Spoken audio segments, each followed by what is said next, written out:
नमस्कार, plus news में आपका स्वागत है। मैं हूं आपके साथ राजकृष्ण नाथ। डालते अभी तक की बड़ी खबरों पे। बिहार में शराबबंदी के बाद अदालत पर बढ़ा बोझ, पटना हाईकोर्ट को सुप्रीम कोर्ट से लगानी पड़ी गुहार। बिहार के सीएम नीतीश कुमार के गृह जिले नालंदा में शराब पीने से 6 लोगों की हुई मौत।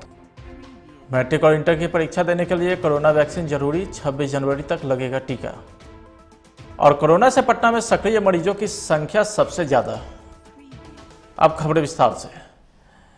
बिहार में शराबबंदी कानून के बाद अदालत पर लगातार बोझ बढ़ता जा रहा है। शराबबंदी मामलों में हो रही गिरफ्तारी और फिर अभियुक्त के द्वारा जमानत की अर्जी देना, इन सारी प्रक्रिया में न्यायालय पर दबाव बढ़ता जा रहा है। कोर्ट का कामकाज बाधित हो रहा है। मालूम हो कि इस बात को लेकर हाल ही में सुप्रीम कोर्ट के मुख्य न्यायाधीश एन.वी. रमन ने भी टिप्पणी की थी। अब शराबबंदी कानून के तहत गिरफ्तारी के बाद जमानत अर्जी को लेकर पटना हाईकोर्ट के द्वारा सुप्रीम कोर्ट को इस बात की जानकारी दी गई है कि बिहार में शराबबंदी कानून लागू होने के बाद जमानत याचिकाकर्ता में भारी बढ़ोतरी हुई है। पटना हाईकोर्ट ने जो जानकारी दी है उसके अनुसार लगभग 25% नियमित जमानत याचिका केवल शराबबंदी से जुड़ी हुई है। पटना उच्च न्यायालय के द्वारा इस बात की भी जानकारी दी गई कि जजों के स्वीकृत पद से आधे से भी कम के साथ फिलहाल काम करना पड़ रहा है, इसलिए याचिकाकर्ता के निपटारे में विलंब हो रहा है। बड़ी खबर बिहार से है, जहां सीएम नीतीश कुमार के गृह जिले नालंदा से आ रही है, जहां सोसराय के छोटी पहाड़ी इलाके में 6 लोगों की संदिग्ध हालत में मौत हो गई है। आशंका जताई जा रही है कि मौत जहरीली शराब पीने से हुई है। हालांकि फिलहाल मौत की वजह की पुष्टि नहीं हुई है, तो वहीं 3 लोग गंभीर हालत में अस्पताल में भर्ती हैं।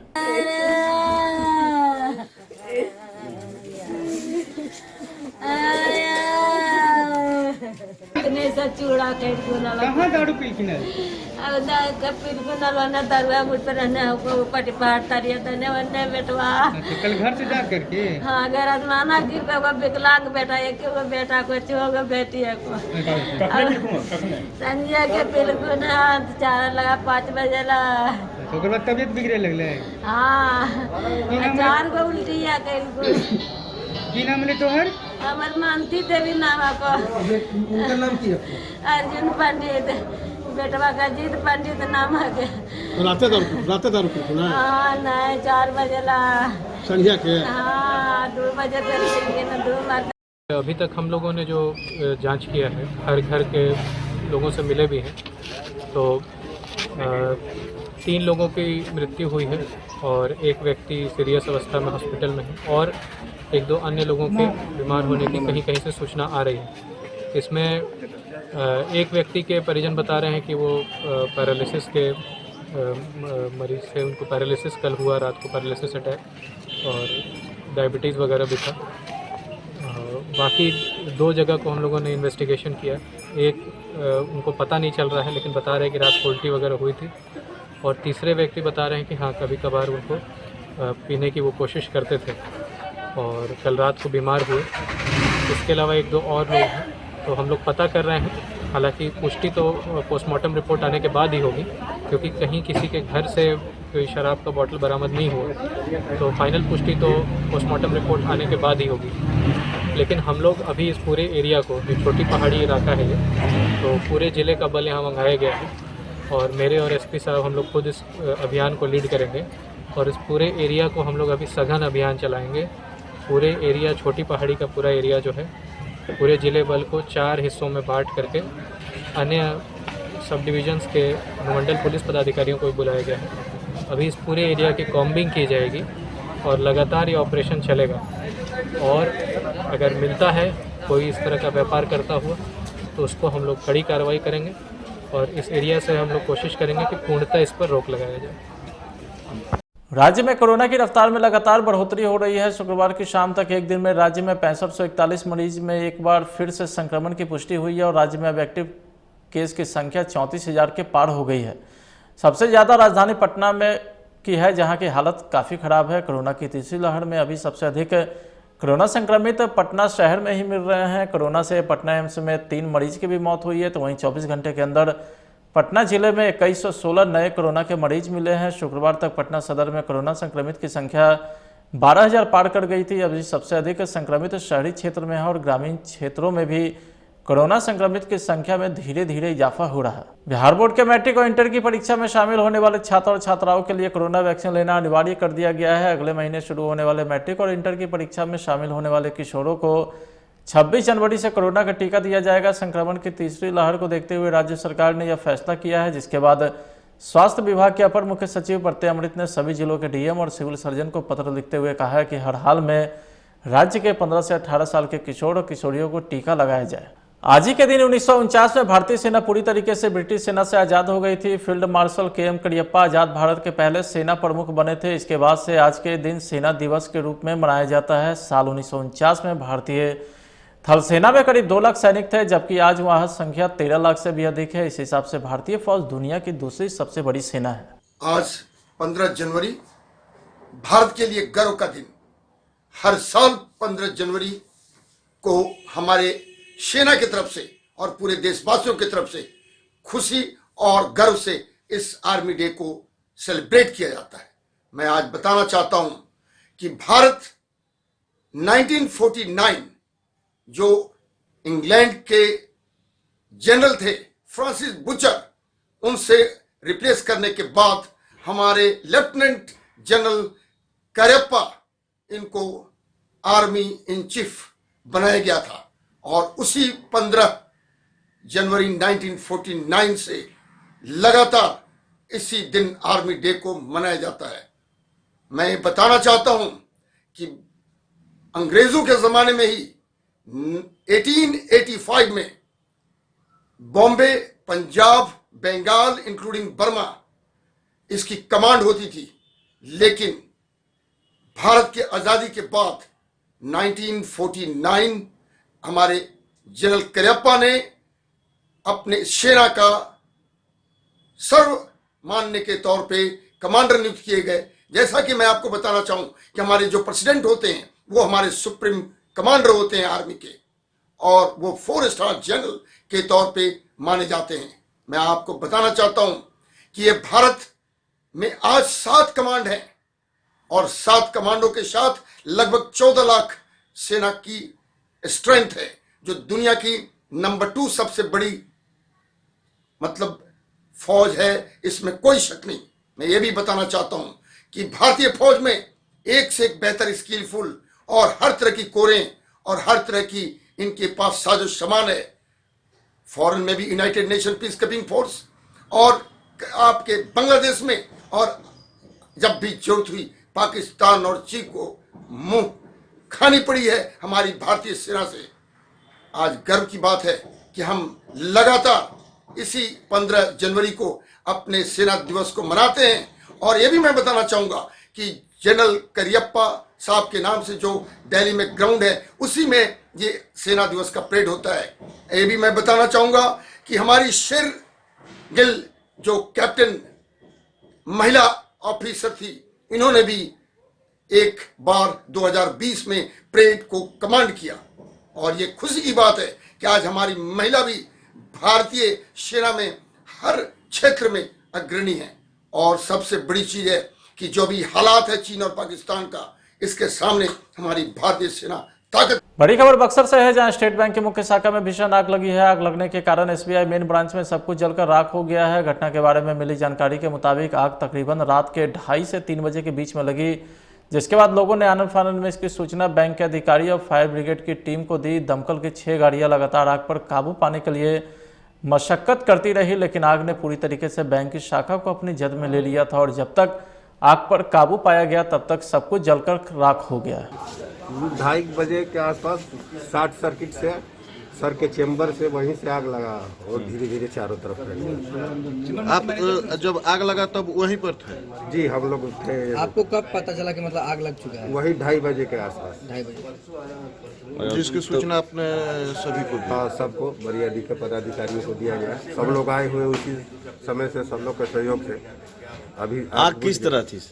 आग किस तरह थी? आग उसी तरफ चारों तरफ से एक बाइक शॉर्ट सर्किट से चारों तरफ फैल गया, चारों तरफ से। ये पूरा ये बैंक परिसर जो है वो आग के चपेट में था उस समय? जी, आग के चपेट में। सर एक मिनट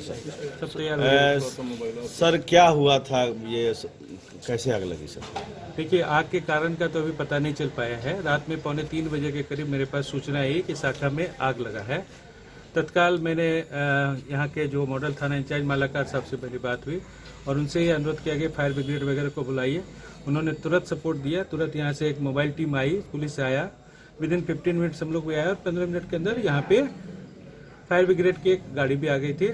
आग पे चूंकि आग थोड़ा तेज था और चूंकि पहली मंजिल पे है इसलिए थोड़ा पहुंचने में उन लोगों को भी दिक्कत हो रही थी, बट धीरे धीरे 2-3 गाड़ियां और सबने के सहयोग से आग पे काबू पा लिया गया है। क्या लग रहा है सर, कितना क्षति हुआ है इनिशियल लेवल पे? देखिए, अभी इसको प्रारंभिक रूप से बताना बहुत मेरे लिए वो होगा, क्योंकि इसके लिए पूरी टीम हमारे कंट्रोलर्स का भी सहयोग इसमें है, सब लोग आ रहे हैं। फाइल वगैरह कंप्यूटर लैपटॉप तो सर जल गया है। लैपटॉप कह रहा हूँ, कंप्यूटर्स, ये सारा चूंकि हीट इतना था, इस क्षेत्र में आग नहीं था हॉल एरिया में, लेकिन हीट इतना था, धुआं इतना था कि वो सब गल जाता है, वो सब उपयोग में नहीं रह गया है।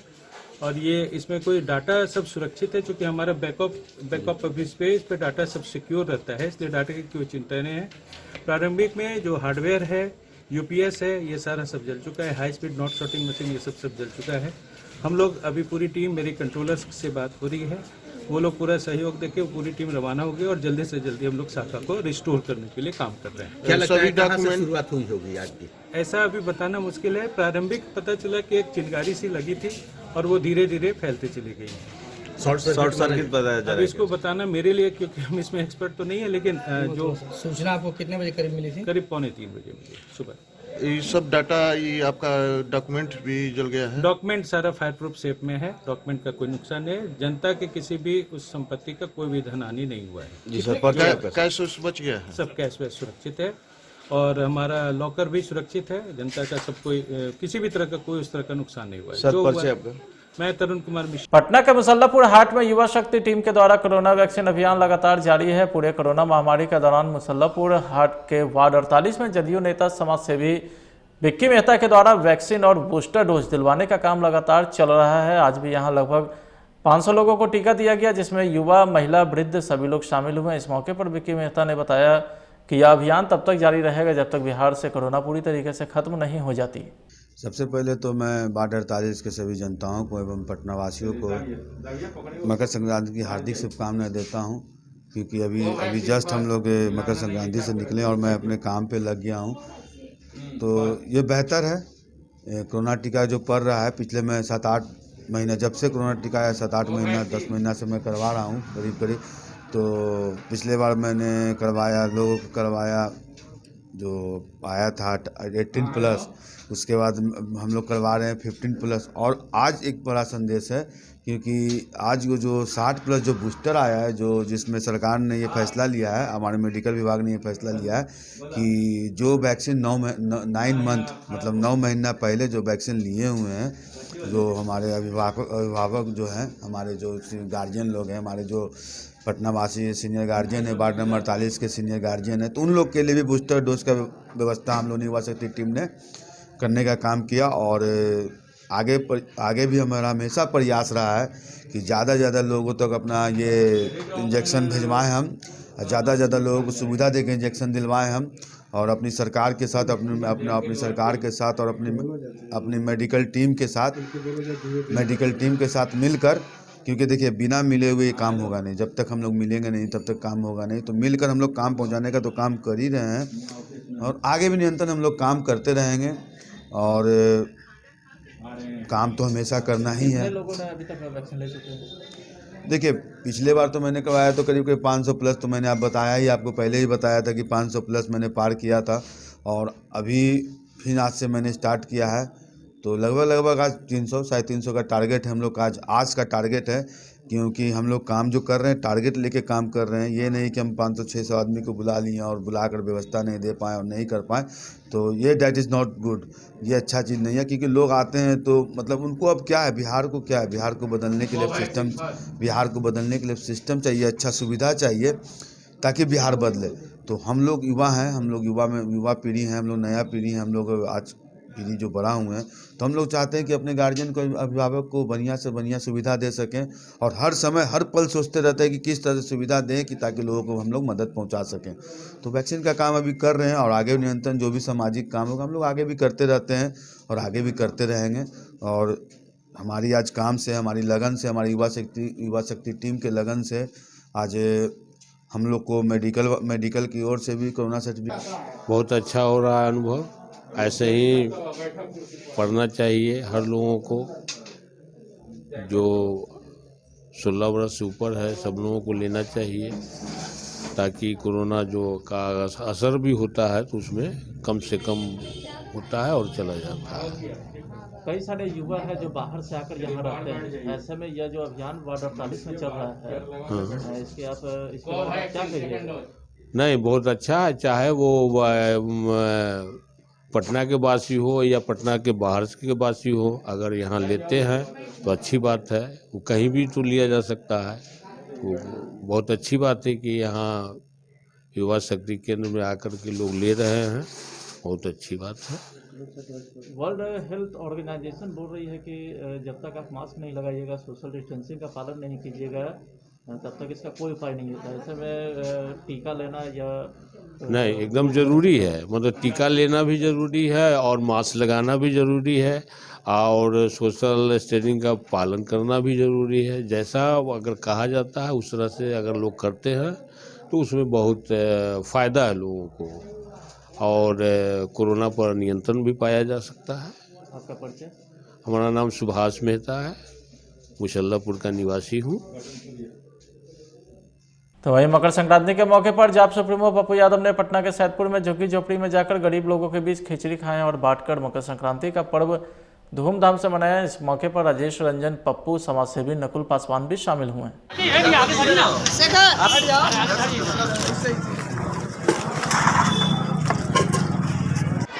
तो मुझे अत्यधिक कष्ट पहुंचता है कि जिसे मैं मां कहता हूं या जिसे मैं यह कहता हूं ये मेरे समाज की ताकत है, फिर सबसे ज्यादा जो हमारे समाज की 130 करोड़ भारत के बनाने में जिसकी भूमिका है, उनका सम्मान समाज में क्यों नहीं होता है? हम उस समाज को जीवन के अगली पंक्ति में हम देखना चाहते हैं। हम उसकी आजादी चाहते हैं, हम उसकी आर्थिक आजादी चाहते हैं, हम उसकी शैक्षणिक आजादी चाहते हैं।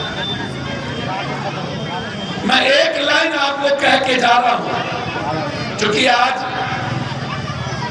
कई जगह कार्यक्रम थे, फिर आगे भी जाएंगे। मैं एज ए पुत्र, एज ए परिवार, एज ए भाई,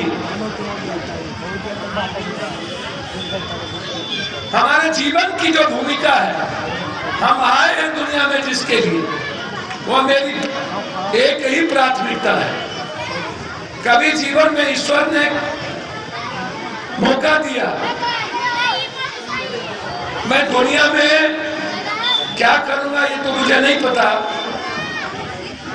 लेकिन जो सबसे बड़ा वर्ग है जिसको हम मिडिल क्लास कहते हैं, उसको हम जाति, दलित, धर्म, मजहब से नहीं जोड़ेंगे। वाल्मीकि जी रामायण की रचना। समस्तीपुर के चकमेसी स्थित फ्लिपकार्ट के ऑफिस से कुल 18 लाख रुपए की लूट हुई थी। घटना के बाद पुलिस महकमे में खलबली भी मच गई थी। अपराधी की गिरफ्तारी के लिए पुलिस हर हथकंडा अपना रही थी। पुलिस वालों की मेहनत रंग लाई है। उन्होंने उक्त लूटकांड में संलिप्त 4 अपराधी को गिरफ्तार कर लिया है। थाना अंतर्गत फ्लिपकार्ट के इसमें क्या कहते हैं ऑफिस से एक बड़ी लूट की घटना को अंजाम दिया था अज्ञात अपराध कर्मियों ने, जिसको पुलिस अधीक्षक समस्तीपुर ने चुनौती के रूप में लिया और उनके द्वारा एक SIT का गठन किया गया। SIT ने लगातार मानवीय आसूचना, तकनीकी आसूचना और अपने अन्य स्रोतों स्पाइयों के माध्यम से इस कांड का सफल उद्भेदन किया है और लूट में जो लोग शामिल थे उन लोगों की गिरफ्तारी की गई है और उनके पास से लूटे गए पैसे में से 1,01,000 रुपये बरामद किया गया है तथा लूट के पैसे से खरीदे गए मोबाइल और भवन निर्माण के सामग्री को भी बरामद किया गया। कितना आपराधिक युवा, क्या इतिहास है आपराधिक इतिहास? आपराधिक इतिहास अभी हम सभी लोगों को खंगाल रहे हैं। कितने अपराधी पकड़े गए सर? इनके पास अभी कुल 4 अपराधी पकड़े गए हैं और अभी हम लोगों को 7 अपराधियों की तलाश है, जिनके पास से भी और बरामद किया। उसमें कंपनी के लोग भी शामिल थे क्या? अभी तक ऐसी कोई भी बात संज्ञान में नहीं आई है। अगर उन कंपनी के लोग शामिल होंगे तो उनके विरुद्ध विधिक कार्रवाई की। लूट की रकम कितने बरामद की गई? जी, लूट की रकम कितनी बरामद? 1,01,000। और मोबाइल लूट के पैसे से खरीदा गया मोबाइल तथा भवन निर्माण का भी सामग्री कुछ लोगों ने खरीदा है। एनडीए विवाद पर हम प्रवक्ता डॉक्टर दानिश रिजवान का बयान आया है। उन्होंने कहा है कि बिहार एनडीए विवाद में हस्तक्षेप करे भाजपा शीर्ष नेतृत्व। बिहार भाजपा नेता लगातार एनडीए में शामिल दलों के नेताओं पर वो बयानबाजी कर रहे हैं। उन्होंने बोला है कि भाजपा नेतृत्व बताए कि आखिर क्या कारण है कि एनडीए में शामिल दलों से सिर्फ भाजपा नेता का ही विवाद हो रहा है। से लगातार भारतीय जनता पार्टी के नेताओं के द्वारा एनडीए में शामिल दलों के नेताओं के ऊपर में अपनी टिप्पणी करी जा रही है, जिससे एनडीए में शामिल नेता खुद को असहज महसूस कर रहे हैं। मैं भारतीय जनता पार्टी के शीर्ष नेतृत्व से अनुरोध करूंगा कि अविलंब इस मामले में हस्तक्षेप करें, नहीं तो स्थिति और भी भयावह हो जाएगी। परीक्षा में अच्छे अंक देने और पास करने के नाम पर छात्रों से अवैध वसूली करने का मामला प्रकाश में आया है, जिसका प्रोफेसर द्वारा पैसा लेते छात्रों ने एक वीडियो बनाकर सोशल मीडिया पर वायरल कर दिया है। मामला औरंगाबाद जिले के रामलखन सिंह यादव कॉलेज से जुड़ा है, जहां एक वीडियो में प्रैक्टिकल परीक्षा के दौरान राजेंद्र नाम के एक प्रोफेसर परीक्षार्थी से अवैध राशि की वसूली करते दिखाई दे रहे हैं। बोलिए क्या मामला है, किस लिए आप लोग हंगामा कर रहे हैं? मैं रामलखन सिंह यादव कॉलेज के छात्र संघ सचिव राहुल राज। मामला यह है कि 10 से 20 के बीच में इंटरमीडिएट का प्रैक्टिकल का एग्जाम लेना है, जो कि डेली कॉलेज में हर विषय में 200 रुपया 200-500 के रूप में लिया जा रहा है। सर के द्वारा हर सब्जेक्ट में कहा जा रहा है कि नंबर दोगे तो नंबर मिलेगा, पैसा दोगे तो नंबर मिलेगा, अन्यथा नंबर नहीं दिया जाएगा या फिर फेल कर दिया जाएगा। तो सभी छात्रों के द्वारा कौन विभाग द्वारा मांगा जा रहा है? फिजिक्स ऑनर्स के सर हैं राजेंद्र सर, उनके द्वारा मांगा गया था, जो कि छात्रों के द्वारा वीडियो भी बनाया गया। वीडियो बनाने के बाद मैं खुद प्राचार्य गणेश महतो को फ़ोन किया और उसके बाद प्रिंसिपल सर का बयान आता है कि जाओ तुम लोग मिलकर केस करो थाना में। हम लोग का यही कहना है कि प्रिंसिपल सर कोई एक्शन नहीं लेते हैं इस मैटर में, और बहुत से छात्र ऐसे गरीब है जो कि नंबर कम रह जाता है, पैसा नहीं देते हैं। तो हमको कहना यह है कि सभी छात्रों को मिलाकर चले और पैसा नहीं ले। पटना सिटी का मंगल तालाब से पुलिस ने सुबह एक व्यक्ति का शव बरामद किया है। मंगल तालाब से शव मिलने की सूचना के बाद पूरे इलाके में सनसनी फैल गई। आसपास के लोग शव को देखने के लिए वहां जमा हो गए। शव की पहचान मंगल तालाब के नजदीक रहने वाले मुरारी प्रसाद के रूप में की गई है। मिली जानकारी के मुताबिक मुरारी प्रसाद पिछले कुछ सालों से मानसिक रूप से परेशान थे।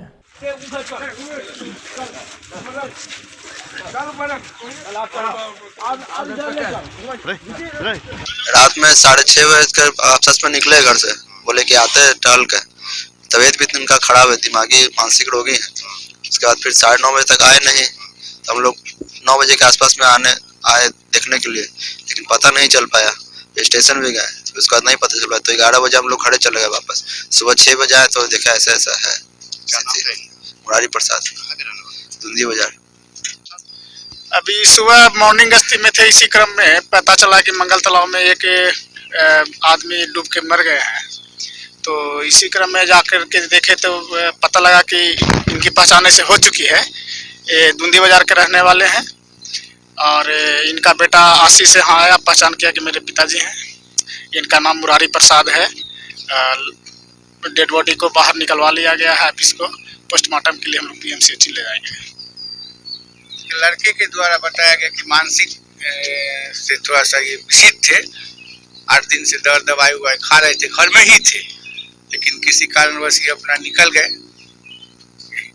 स्पष्ट। मेरा नाम एसआई रमेश कुमार चौक थाना। फिलहाल आज की खबर में इतना ही। अब देखते रहिए प्लस न्यूज। नमस्कार। एसिडिटी, गैस, खट्टी डकार, पेट फूलना और कब्ज, ऐसे में मेरी सलाह है आयुर्वेदिक मुल्तानी पचमीना। ये पेट की सभी समस्याओं में पूरी तरह आराम देता है।